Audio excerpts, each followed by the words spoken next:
we are filled in the sports ranks. I've written about a lot of them. We are filled with 8,000 guys who have had legal problems.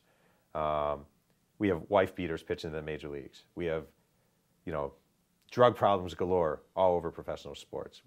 We have guys who have been accused of 8 million things, and somehow or another, we allow them to come back. And I think that's fair. I think that's all right. Sports is certainly a sort of a world where we allow people to return from the dead. And I think that's good, and there's a redemptiveness to sports. It's good. When it comes to a manager, people are a little more hesitant to let someone come back. Again, they think he's a spokesperson for the franchise. They think he's a guy who's the mouthpiece. And I just think, had that never happened to Backman, had Wally never gone through the whole Diamondback thing, yeah, people would have found out that he had had a DUI and that there was a domestic violence. I think it would have been handled within.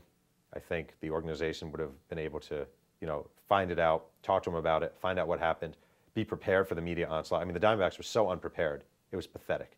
It was like they were like a Division III college team, the way they handled that thing. It was a joke.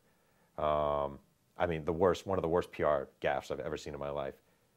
It just doesn't make sense. How can you not know who you're hiring as your manager? And it's a joke. It's a joke.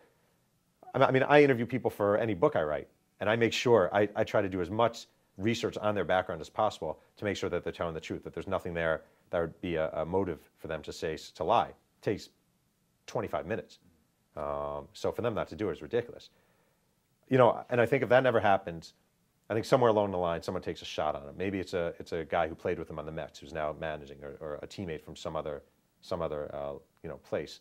And I think if you have someone from within who's willing to speak up for you, let's say, just hypothetically, let's say Keith Hernandez was hired to manage somewhere. Wally Backman, he wants Wally Backman as his first base coach. The team does their research, says, well, he has this and this. Keith Hernandez says, well, I know Wally. He's a decent guy. This stuff all took place X years ago. I guarantee you nothing embarrassing will happen. Then, it's on the manager, first of all. B, it's out in the open. C, when the press comes to you, you have the easy, it was a part of his past, we've addressed it with him, we've spoken to his wife, and we're giving this guy a second chance because we believe he's a decent human being. And it's not really a big problem. When you handle it like the Diamondbacks did, where this guy comes out as a liar and a wife beater, and it's just kind of left hanging there, and then he vanishes, what's left hanging there is what's still there today.